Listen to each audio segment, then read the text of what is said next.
કેન્દ્રીય બજેટના પડઘમ વાગી રહ્યા છે ત્યારે દેશના આર્થિક પાટનગર ગણાતા સુરતના વેપારીઓમાં ભારે ઉત્સાહ અને અપેક્ષાઓ જોવા મળી। The southern Gujarat chamber of commerce દ્વારા આગામી બજેટને લઈને સરકાર સમક્ષ મહત્વની રજૂઆતો કરવામાં આવી। ખાસ કરી સુરતનો મુખ્ય આધાર સ્તંભ એવા ટેક્સટાઇલ ઉદ્યોગ માટે ટેક્સ માળખામાં સુધારા અને એમએસએમઈ સેક્ટરમાં પેમેન્ટના કાયદા અંગે વેપારીઓ રાહત ઈચ્છી રહ્યા છે। સુરતના ગાર્મેન્ટ એક્સપોર્ટને ફરી વેગ આપવા માટે સરકાર કોઈ પ્રોત્સાહક યોજના લાવે તેવી આશા સાથે વેપારીઓ બજેટને આશાભરી નજરે જોઈ રહ્યા છે। ચેમ્બર ઓફ કોમર્સ તરીકે અમે ઘણી બધી માંગણીઓ કેન્દ્ર સરકાર સમક્ષ મૂકી છે કે જેનો બજેટની અંદર સમાવેશ કરવામાં આવે તો ધંધા અને ઉદ્યોગને તેનો સીધો ફાયદો થાય।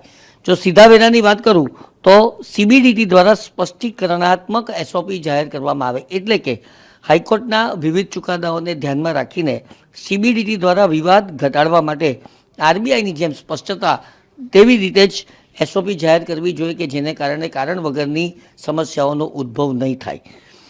એ સંદર્ભની અંદર જો હું આગળ વધું તો રિટર્ન ફાઇલ કરવાની સમય મર્યાદા, એટલે કે સુધારેલ તથા બેલેટેડ રિટર્ન ફાઇલ કરવાની સમય મર્યાદા 31 માર્ચ સુધી હંમેશા ઉપલબ્ધ રાખવામાં આવે તેવી માંગણી પણ ચેમ્બર ઓફ કોમર્સે કરી। વેપાર અને ખેતીવાડી ક્ષેત્રે સર્વિસ ક્ષેત્રે પણ સારું એવું જરૂરી છે માર્ગદર્શન સરકાર તરફથી મળે એ બહુ મહત્ત્વનું છે।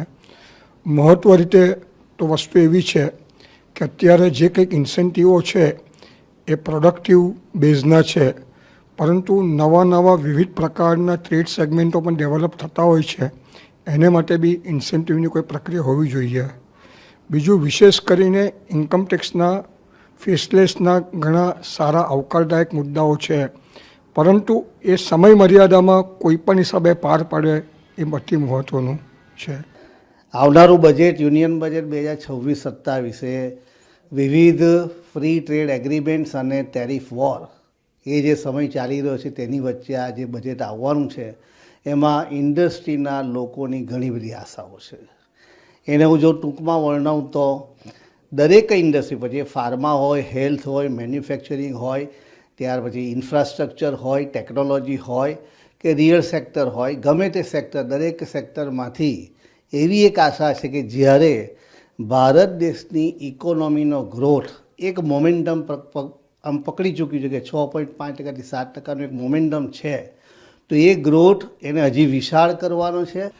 ને ઓલરેડી અમે ટેક્સટાઇલ ઇન્ડસ્ટ્રીઝમાંથી આવીએ છીએ, એટલે આશા એવી હોય કે ટેક્સટાઇલને પ્રમોશન મળે અને ટેક્સટાઇલનો ઉદ્યોગ ને એવી નીતિ લાવવી જોઈએ કે જેથી કરીને અત્યારે જે યુના એફટીએ થયું છે 27 દેશોમાં, એને અનુરૂપ નીતિ આવે ને ત્યાંથી બહારનો જે માલ અહીં સસ્તો આવે, કે આપણો માલ ત્યાં 12% ટેક્સટાઇલ પર છે ડ્યુટી, 12% તો ફ્રી થઈ જવાની છે।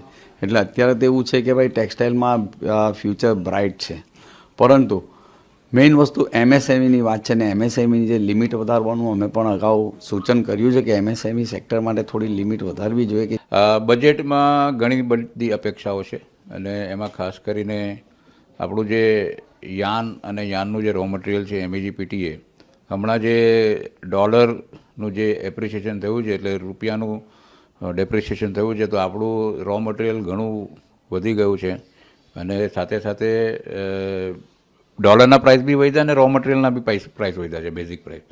તો એની પર જે અત્યારે કસ્ટમ ડ્યુટી છે 5%, તો એને 0% કરવાની અમારી માંગણી છે।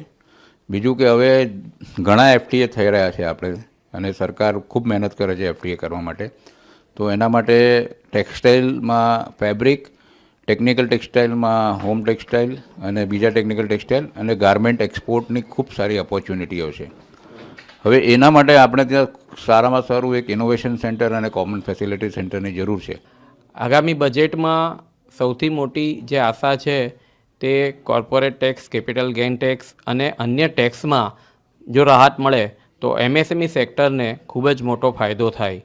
ટેકનોલોજીના અપગ્રેડેશન માટે અને ટેકનોલોજીની ગુણવત્તા વધારવા માટે જે પણ કંઈ લોન અને જે પણ કંઈ સ્કીમ ગવર્મેન્ટ જો સબસિડીની આપી શકતી હોય તો એ સ્કીમ આ બજેટમાં ગવર્મેન્ટ દ્વારા ડિક્લેર કરવામાં આવે, જેને ટેક્સટાઇલ સહિત દરેક ઇન્ડસ્ટ્રીને આનો ફાયદો થાય।